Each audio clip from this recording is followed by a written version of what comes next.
And we would like to thank Dr. Roxana Rhodes for hosting this event today. Hi.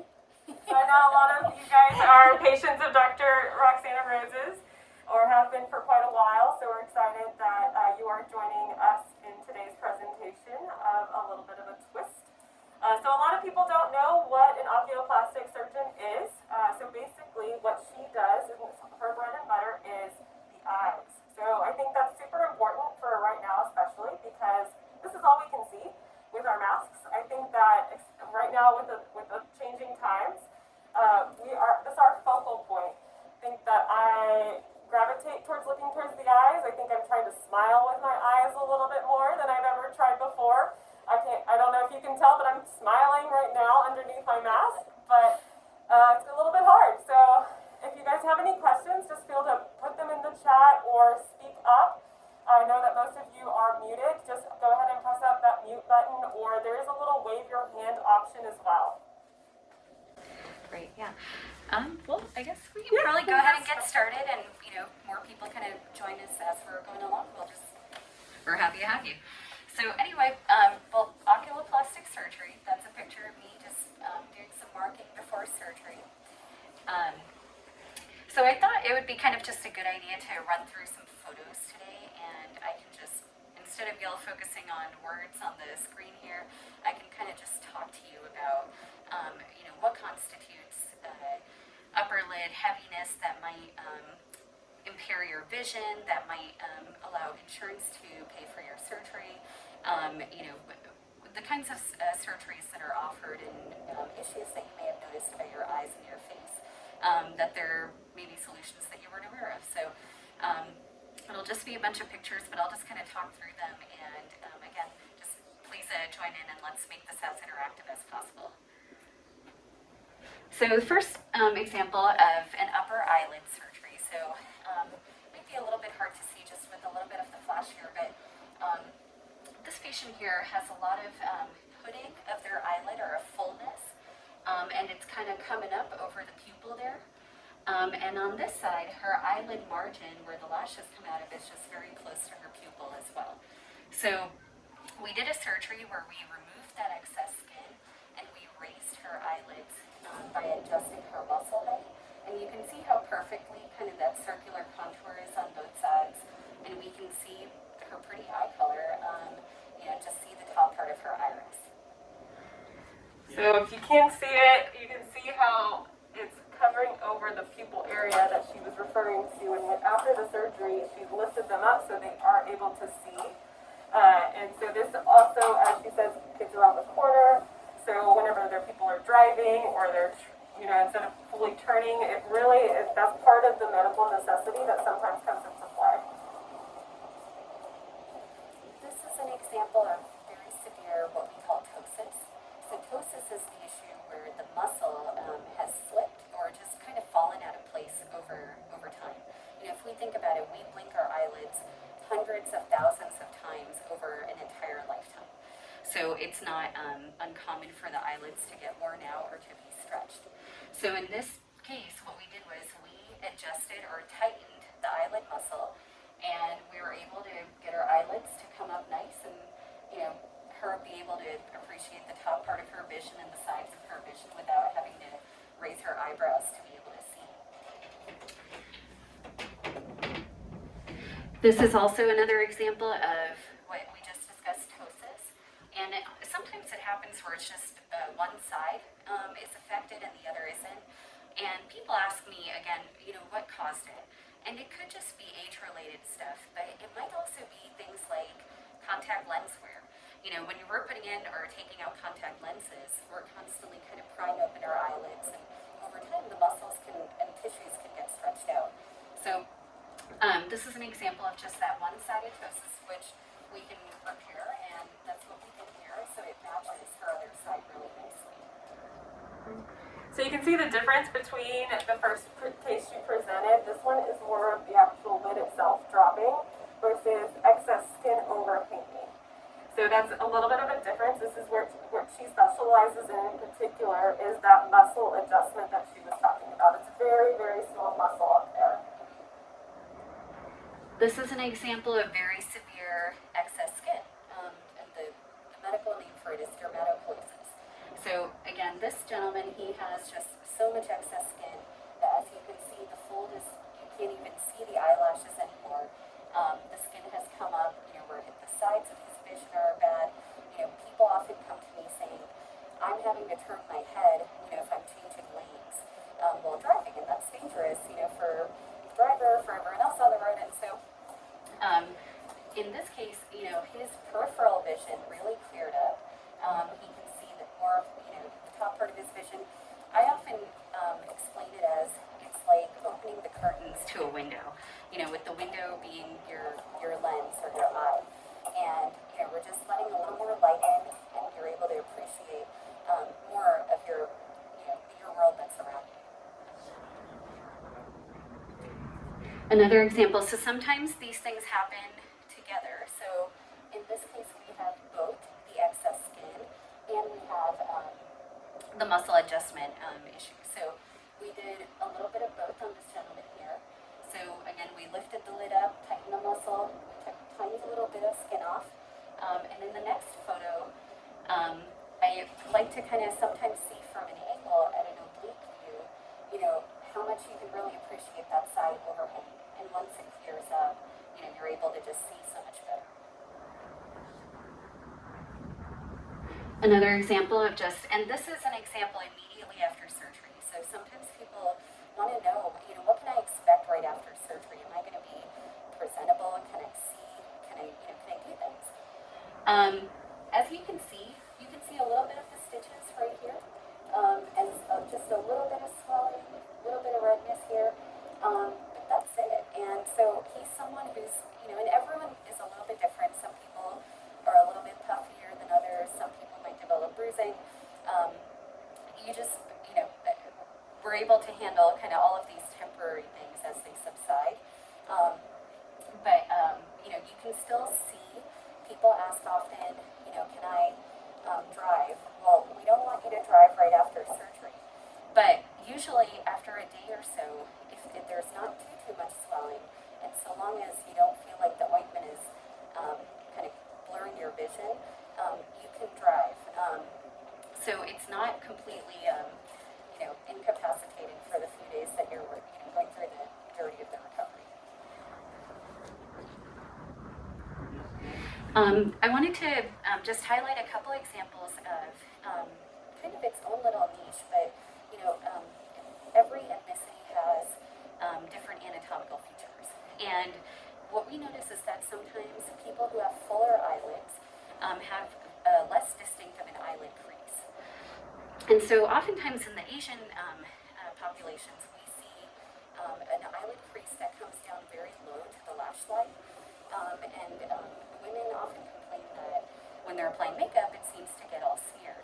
And they want sometimes a more defined crease where it should be, or a new placement of a crease altogether.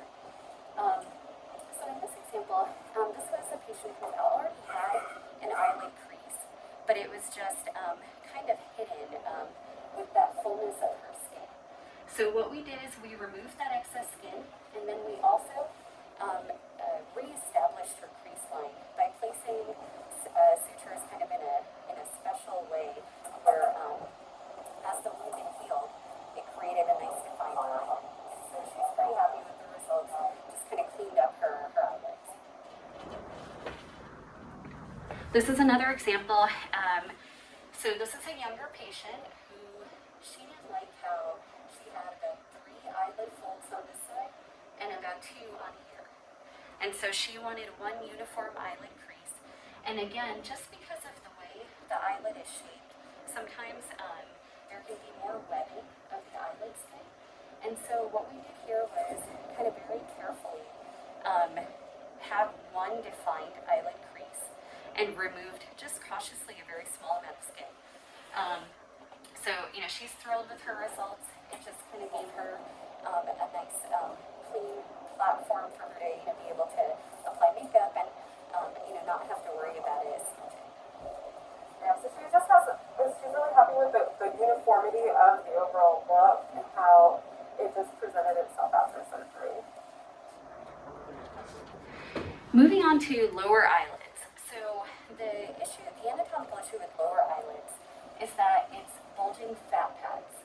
For the most part, that's almost more than 90% of the issue in most patients. Some people also have some degree of skin laxity, where it's just loose skin that has stretched to accommodate these larger fat pads. Now, we all have fat pads in our lower eyelids, and they're there to help cushion the eye. Over time, the fat pads just start to push out. So the approach that I like to take for this surgery is I go through the back side of the eyelid, through the lower eyelid, I make my incision there, and I pull out those fat pads. I'm only taking the fat that's coming up to me, so my intention is not to hollow out the lower eyelid. We always want to maintain some amount of fullness to the lower eyelid to make it appear natural and youthful. But what's great about that approach is we don't have to do any incisions on the skin, and so it's an invisible scar technique. I do often do a little bit of tightening, just right at the corner, a couple stitches, and as you can see, I mean, he looks really great. He's got kind of a nice smooth lower eyelid, and it comes in nicely with his teeth. Another example of a patient who had previously had an upper eyelid surgery, and she was happy with that, but it was just her lower eyelid. She thought she was looking really tired. People were asking her, had she slept enough? And we did the same approach here, where we went through the back of the lid, and this is about a 1 month, 5 weeks out, and she looks great. You know, it's just a nice flush contour. You can see, you don't see that bag anymore, but you see kind of just that nice prominence at the cheekbone. And oftentimes we combine both upper and lower eyelid surgery. So if someone is interested in both, I usually like to do it together, so you go through one period of healing instead of staging them. So this patient, again, she has a little bit more fullness on that left upper lid, but pretty much both sides are a little bit heavier, and then she didn't like this amount of kind of bulging of her lower lids, and how it created that little bit of shadowing there and a demarcation line between her lid and her cheek. So we used the same approach of going through her natural eyelid crease, making our incision there so that it heals within a skin fold that's already there, and took the fat out from the back side of the lid. And in this case, her skin was not very loose at all, and so we didn't have to really do anything to her lower lid skin. It just kind of contracted in and healed in on its own. And so she has no scars on the lower lid, just on the back side, which is already healed, and the upper lid is healed beautifully too. This is a patient who I got to see 2.5 years out from surgery, and that's really special for me because sometimes I don't get to follow people out for more than a couple months at a time by the time they're done healing. So we did both an upper lid, lower eyelid, but we also did something else, and it's called a malar festoon reduction. And so what you can tell is, besides the lower lid, she's got these little water bags, which, you know, kind of colloquially we refer to them as water bags, and they kind of occur right on top of the cheekbone. It's a difficult area to address because we don't want to create, you know, visible scarring at the cheekbone. It's difficult to access it through the lower lid, but sometimes we, you know, can kind of just slide right up along the bone, free up some of the tissues, and then kind of pull everything up. And so she did wonderfully with that. That's exactly what we did. We did the upper lid surgery, took out a lot of fat from the lowers, and then we readjusted and tightened these cheekbone malar bags. So, you know, you can see the longevity of these surgeries is, we typically say about 10 years as a shelf life for most facial and eyelid surgeries. And her results are clearly holding pretty steady at about 2.5 years out. This is an example of a gentleman who we did a lot on. So, you know, I like to look at the brows together with the upper eyelids. You know, it's kind of one unit, because if the brows are really heavy, they're pushing down on the upper eyelids, and they're creating, you know, more excess skin and the droopy eyelid. So in this case, for most men, the eyebrows should rest right at that bone that you can feel kind of right at the top of your eye socket. For him, his brow had fallen below that point. So what we did is we did can't even see the incision because it's kind of healed within his brow hairs. And then we did two other things. So we took his upper lid skin, we cleaned that excess off, we did the muscle adjustment. And then for his lower lids, we did the removal of the huge fat bags. And then we went across the surface with the CO2 laser. The CO2 laser is really great for producing a nice tightening effect. It's an ablative laser, meaning that you will have some removal of the top surface of your skin. So it's not, and we can adjust the settings to accommodate different skin types, but just a couple passes of the laser on the lower lid, and you can see just how nice and smooth, kind of how taut his skin surface is. So moving along to some other things that we do in oculoplastics. We're here at a concierge medicine practice. Thyroid issues are something that we probably see commonly. Thyroid abnormalities can cause a change in the appearance of your eyes. And so what we often see is there's an enlargement of the fat and the muscles that surround the eyeball. And that causes the eye to be pushed forward. So as the eye is pushed forward, you can see how the lids kind of pull back to accommodate for the eye being pushed out. You can see that the eye is kind of congested. He's got vessels that are really bright there, and the eye is irritated because he can't close fully all the way. He has a tiny little bit of a gap when he closes, and just cosmetically he's bothered by it. It looks different from the other side. So in this surgery, what I do is, again, I do go through the back of the lid, and I actually place what's called a spacer graft. And you can use different materials for it, but what I use is, it's actually derived from pig tissue. It's called an acellular dermis porcine graft.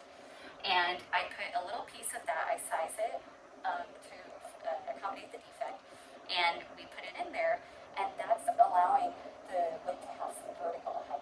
Because if I were to just tighten it, it would be like, a belly hanging over a belt. So we want, to give more support to the lower lid, and he's happy with, the eye just looking more symmetric to the other side, and it's comfortable. He's not constantly having tearing and irritation on that side. This is also an example of the same issue, so eyelid retraction. So for her, she actually came to me for a ptosis referral, meaning someone thought that her eyelid was droopy on this side and, wanted us to fix it. So when I looked at her, to me, the abnormal eye was this one. And I'm seeing too much of the eye on that side. It's exposed. Normally, the upper lid should be right at the top of the iris. And the lower lid usually covers and it meets the iris right there. Upper eyelid is showing a little bit too much of the white of the eye above the iris. So we did some thyroid function tests, and indeed she did have some thyroid issues, and she was then referred to her medical provider and placed on thyroid medication. And what we did in the meantime, as levels were stabilizing, was to drop that upper lid. And what we do with that, it's sort of the opposite of doing a ptosis surgery where I raise the upper lid. In this case, I actually weaken the muscle and allow the lid to drop. So she's really thankful about kind of how the lids look symmetric. She doesn't feel like she's got that bug-eyed look. And she's doing well. This is also something we correct. So xanthelasma, these are these yellow plaques that you're seeing, and they're due to cholesterol deposits. And they typically happen in that corner that's closest to the nose. We do always usually make sure we're coordinating with the internist and running cholesterol and lipid levels and making sure that that's all being controlled. So in this case, we're able to excise those xanthelasmas, these yellow lesions, and she's great. I mean, just about a month out, and she's happy not having those very obvious yellow spots. Another thing that we do is look for eyelid cancers, and sometimes it's a team effort. I will detect them because I will have been sent, there's a bump on this person's eyelid, it's not going away, or it's new, it's changed in appearance. And so sometimes I pick it up. Sometimes a dermatologist or an internal medicine doctor picks it up. And then sometimes it's the patient. So in some cases, I think patients are very self-aware of any spots that are changing on their body. And I always advocate for patients to speak up and make sure that they voice those concerns to their providers. So in this case, we had this very, very tiny lesion, and it was something that the patient had become aware of over a vacation, actually. And she thought that it hadn't been there, a month or 2 months ago, and she was concerned. She did have a history of using tanning beds in the past, and just wanted to make sure that it wasn't anything. So we did do a little biopsy. So initially what we do to confirm the diagnosis is take a little snip biopsy. And we have the pathologist look at it under a microscope, and what they found was that it was an early squamous cell carcinoma. So it was in fact something. And so we then coordinate with our dermatologist, which in this case it was Dr. Ladd, our Mohs surgeon, and he did an excision. And a Mohs excision is a process in which we excise the cancer, and we'll check kind of periodically as we take samples that the margins are clear. And once they're clear, then we are ready to reconstruct. So at that point, Dr. Ladd handed the patient to me, and we reconstructed. And this is her 6 months later. So she went through stages of healing, but I mean, it's almost imperceptible. She's got just that tiny faint scar, which by now has lessened even more. This is another example of actually a very giant, kind of precancerous thing. It's called a keratoacanthoma, and this was something that necessitated all of that removal, kind of down to the muscle level. So we have to be a little creative with how we're going to try to put the skin back together. Older patients often have a little bit more skin laxity, which helps us kind of pull tissues together. So this is this patient, also 6 months out. And again, you can just barely see the outline of the flap as it came together. But, again, she's healed it very nicely. I think it's important that when we do these surgeries, we look to see how much tissue and blood supply we can borrow from neighboring areas of the face. We're glad that she's cancer-free, and she also looks good as a byproduct. So this is another example of the Mohs surgery that she was talking about. So whenever they took the skin away, the first patient was a smaller lesion, so that was the defect, we would call it. This one was a bigger lesion, and keratoacanthoma are just known for being bigger in general and spreading and growing overnight. So it's one of those where the biopsy confirms it, and then they get handed off to the surgeons to complete the process. And then now we're going to switch gears, kind of go more to the cosmetic, non-invasive things that we offer. So everyone's heard of Botox. So Botox is basically, it's a purified poison. And so we are injecting poison in you, but it's safe. And so what it's doing is it's allowing the relaxation of muscles that would normally be involved in your animation. When you smile or you're frowning or you're grimacing, you tend to create lines. Over time, those lines will deepen. So Botox helps smooth that area out and does act preventatively. In this case, in a younger patient, if we can prevent those lines from becoming deep creases, it'll make for a smoother transition as she ages. So we injected Botox into the center here. So this whole complex is sort of called the glabella. So we inject right above the brow, between the brows, and along the forehead. And this is her, you can tell she's really trying to look mad, and she can't do it. I mean, that's about as best as she can do. So, and one nice thing about with Botox is when we, as it activates, which is usually about 5 to 7 days out, you'll kind of see the full activation of it take effect. It lifts the brows up by 1 millimeter or so. So you may have heard of Botox giving a brow lift. And that's sort of what they're referring to. You'll get just that tiny little bit of a brow lift, which looks nice, and it'll last for a few months. This is another example, so just showing you at an angle. So you can see that she's got lines that kind of stay there at rest. She's not smiling or animating. And once we've done the Botox, it's much smoother, and you see kind of that tautness to her forehead and to the area between her brows. Botox is something that typically will last about 3 months. Everyone's a little bit different. Some people metabolize the product a little bit quicker. But on average, people will say that their results last about 3 months. You may notice at around 2.5 months or so, it may start to be wearing off just a little bit.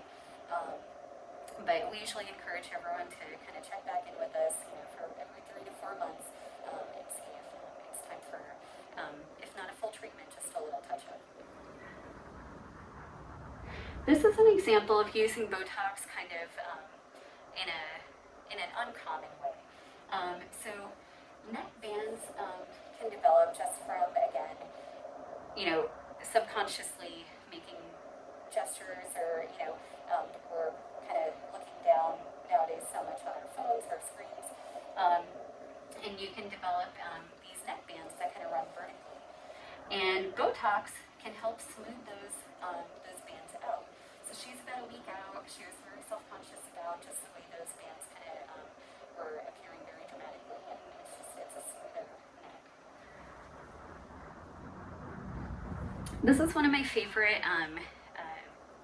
objectives of using filler, is to fill in basically these hollows that develop under the eyes. As an occupational hazard, I'm always looking at the eyes. So in this patient, she has a little bit of that fat bulging that we can see here, but she also has that hollowing that's happening right here in the corner, in that half that's closest to the corner of her nose. So if someone's not quite ready for surgery, and they don't have too much of a fat prolapse or the bulging of the fat, I will say that we can try to do tear trough filler and just kind of camouflage that line that is occurring right there. And so this is her right after we did the procedure. You can see a couple of injection spots here, but it's a smoother, contour, and her lid and her cheek don't have that really strong border line between them. This is also an example of tear trough filler. So this is a younger patient who really didn't like her dark circles. And dark circles is a very common question that comes to our clinic. Why do they happen? How can I prevent them? How can I treat them? And it's a few different things. One is that we lose volume in our whole body, and our skin loses volume as we age. The eyelid skin is particularly the thinnest in the body. So any amount of dehydration or just age-related volume loss is going to show up very apparently. So that's number one. Number two would be that as we lose the volume, the vessels that are lining the bone underneath the lower eyelid fat pads, the vessels cast a shadow. And so we see that kind of come through on the skin side.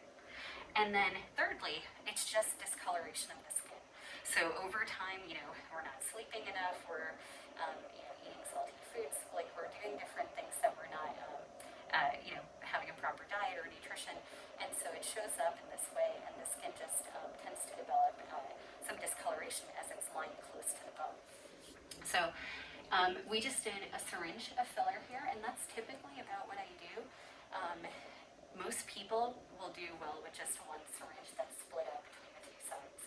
So we filled in this half on both areas, and she's really happy with it. She is doing some topical treatment to help lighten the discoloration on the surface of the skin, but she's looking great. This is another example of a patient with, younger patient, just didn't like how she felt like she looked tired, and so we did some tear trough filler, and this is her at exactly 1 week out.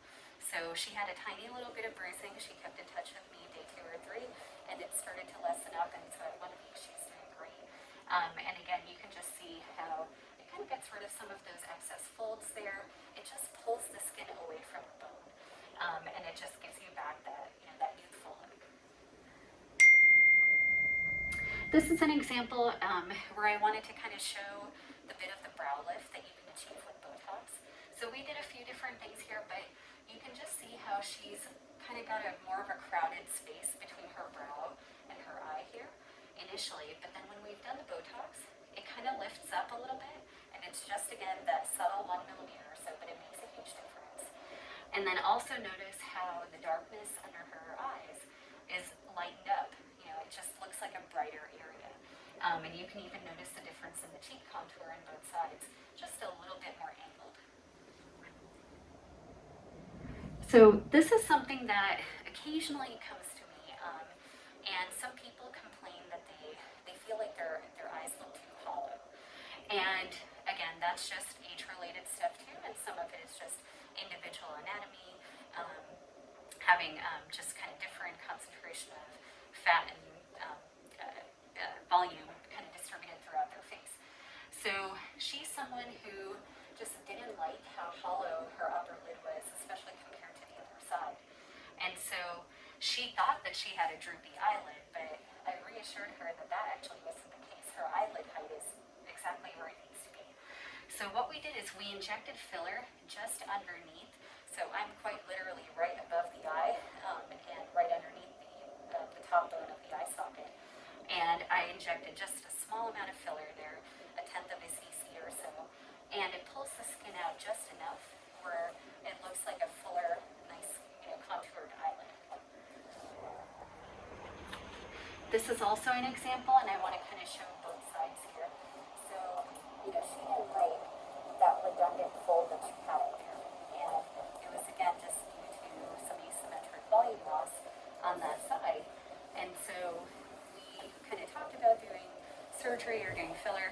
Now, she didn't want to do surgery, and so thankfully we have other options to try to help correct it. And if she wanted to do surgery at a later time, at least she can see, what she may expect. And so we did the same thing where we injected some filler right underneath the bony socket there, and it pulled, and that's an immediate shot right after. So, the two sides just look more symmetric.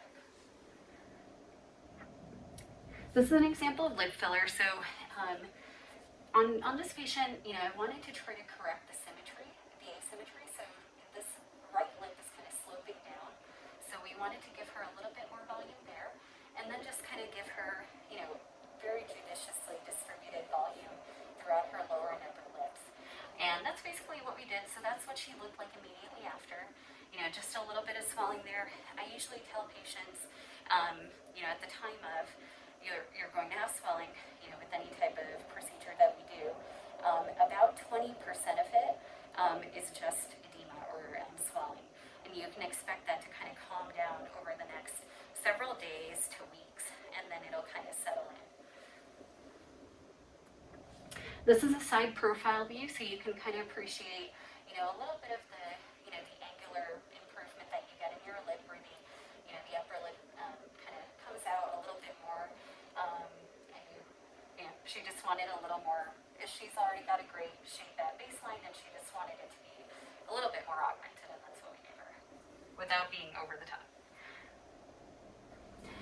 This is an example of an older patient of ours who, she wanted more volume in her lips, and you can tell up here that she's had a lot of volume loss, kind of not just in her lip area, but around, and she's developed a lot of lines. So our purpose in correcting this was to not only just restore that volume and give her back lips, but basically also to help kind of efface some of these lines that were going around her mouth and were just making her look older. And just kind of nicely smoothed out the area, and she's happy. This is another example, a younger patient, who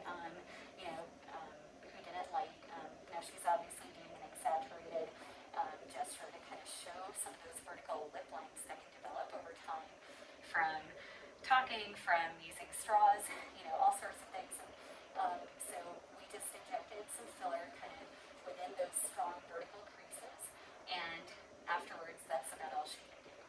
I like to caution people when they've been talked to about the lip flip. You do want to make sure you go to someone who's experienced with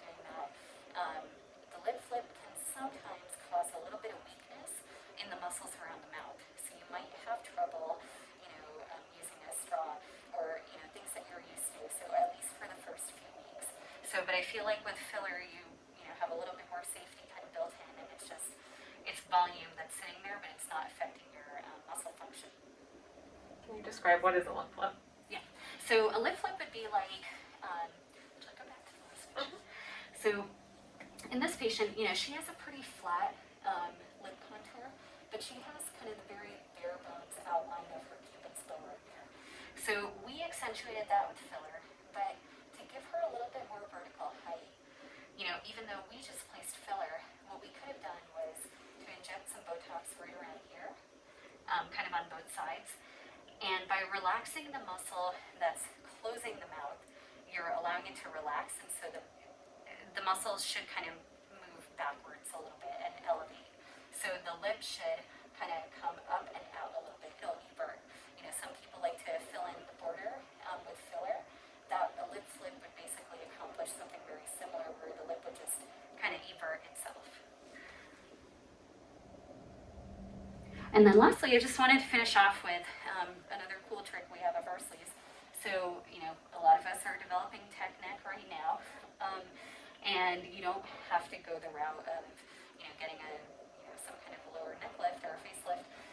Kybella is an FDA-approved medicine that allows us to actually dissolve fat, and it's been approved for years for dissolving the submental or under the neck, kind of the turkey neck fat. And this is a patient who we just did one treatment on, and that's unusual. Typically, we say 2 to 3 treatments, depending on the amount of fullness under the neck.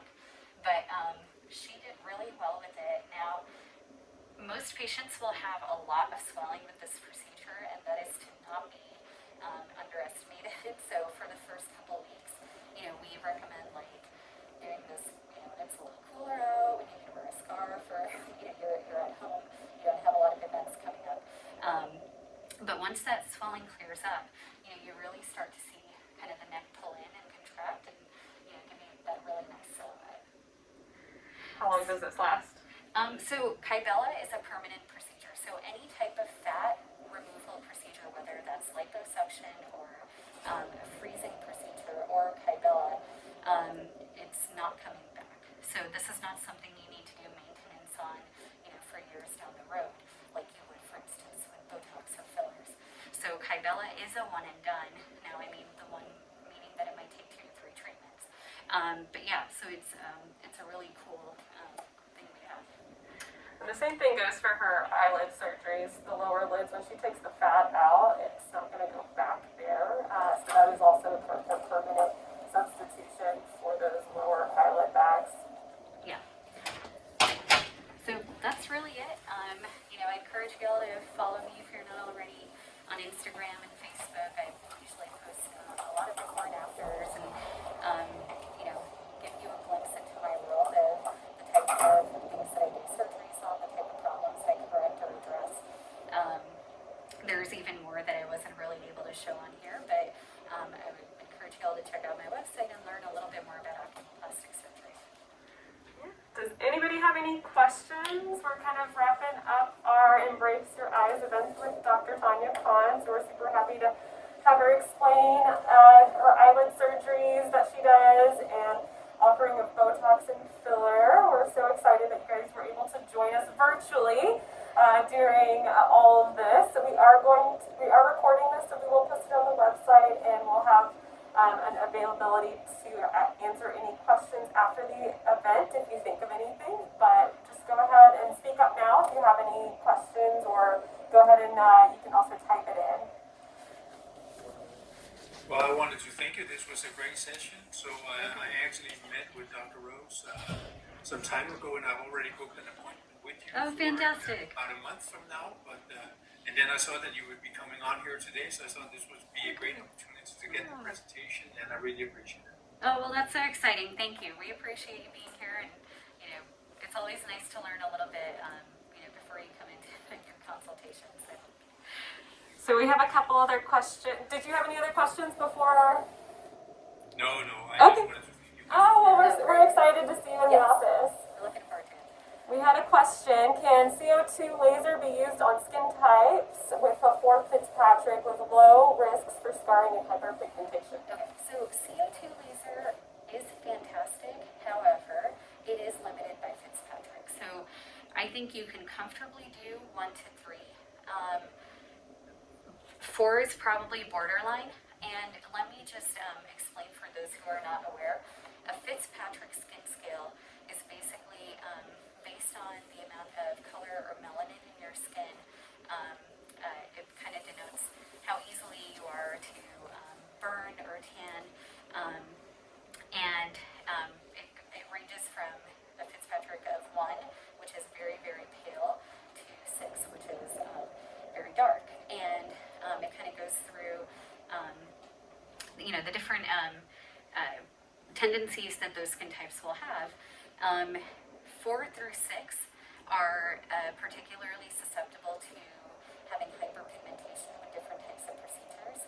And hyperpigmentation means that there can be kind of a darkening of skin unintentionally. So, some lasers are off limits. CO2, I would say 4 is probably, like, depending, on the patient. You can always do a little spot test on the, an area that's not visible and just kind of see how they tolerate it.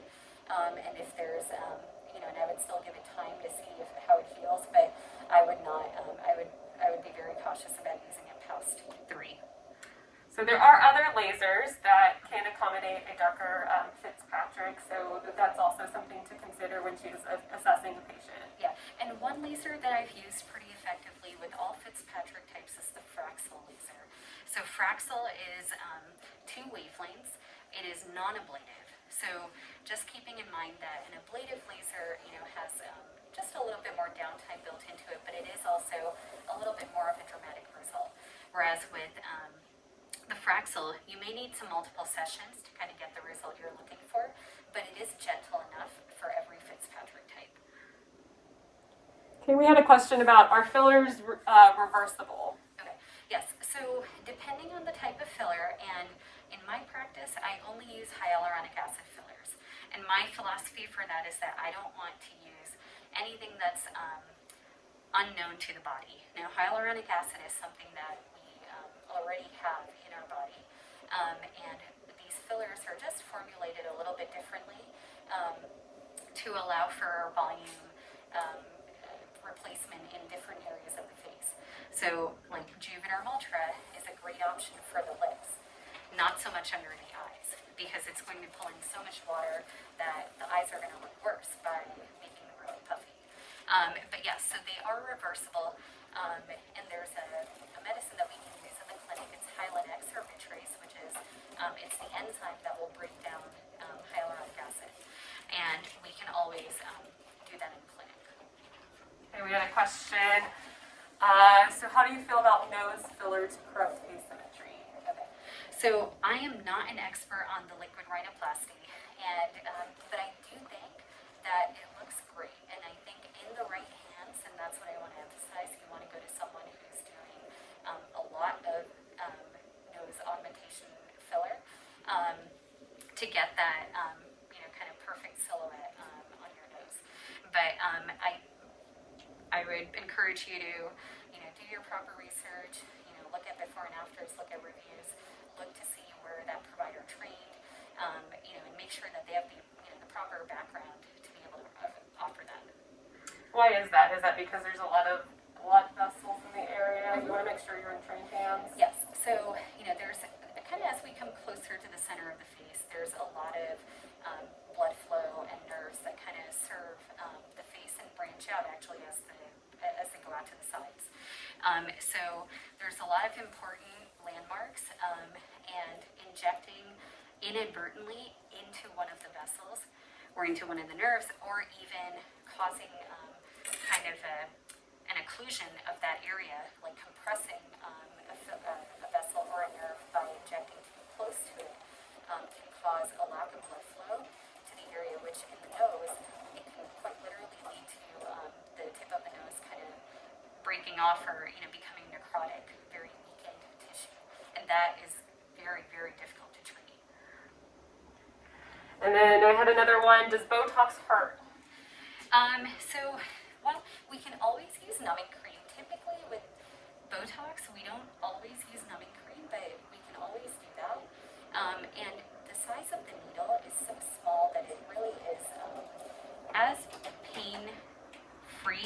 procedure as we can make it.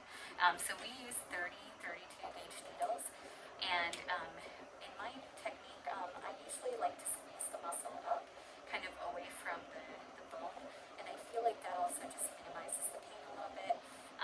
Alyssa is excellent. She always works with me to do a little bit of neural distraction, and she's tapping the patient, and we're, having conversations, and I think that, the power of the mind kind of takes over. Yeah, we have a few tricks up our sleeve, but a lot of people say it's almost, if you've ever had acupuncture, it's pinpoint, it's almost therapeutic.